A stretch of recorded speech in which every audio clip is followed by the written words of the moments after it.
Magandang araw mga ka-health. Akala mo ba simpleng patatas lang ang nasa kusina mo?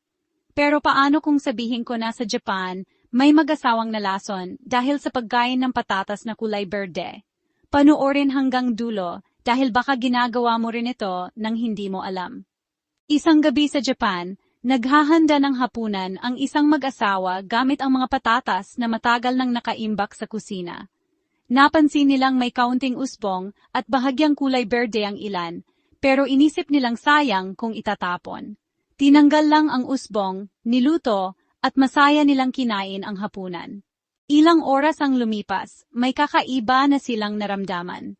Nagsimulang sumakit ang tiyan ng asawa, habang ang isa naman ay nakaramdam ng hilo at pagduduwal.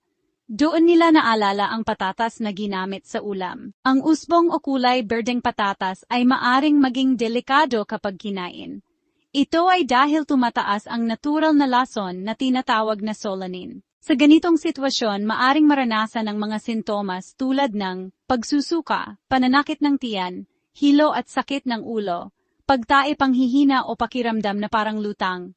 Bakit ito nangyayari? Ang solanin ay isang natural na chemical na ginagawa ng patatas bilang panlaban sa peste at amag.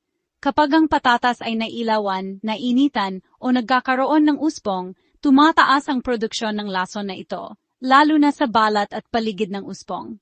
Kapag nakain ang patatas na may mataas na solanin, sa tiyan at pituka, naiirita ang lining ng digestive system, kaya nagkakaroon ng pananakit ng tiyan, pagsusuka, at pagtatay.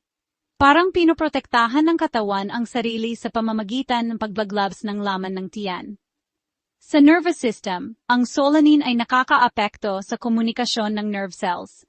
Dahil dito, maaring makaramdam ng hilo, sakit ng ulo, panghihina o pakiramdam na lutang.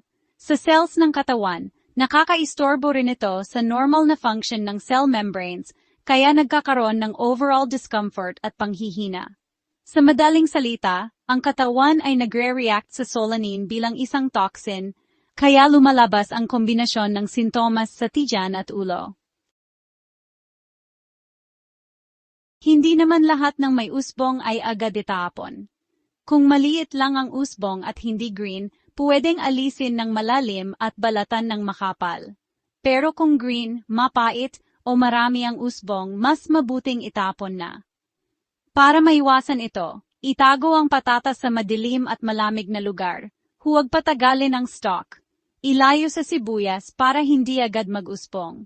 Ang kwento ng mag-asawang ito ay paalala na kahit simpleng pagkain ay pwedeng magdulot ng panganib kapag hindi napansin ang mga senyales. Sa susunod na makakita ka ng patatas na may usbong o kulay berde, tandaan, hindi lahat ay dapat pang-isalba. Kung may natutunan ka, i-share ito para mas marami ang maging aware. Dahil minsan, ang panganib sa kusina, nagsisimula sa mga bagay na akala natin ay normal lang. Ang video na ito ay para sa impormasyon lamang at hindi kapalit ng payo ng doktor o health professional. Kung nakaranas ng matinding sintomas matapos kumain, agad kumonsulta sa doktor o pumunta sa pinakamalapit na ospital.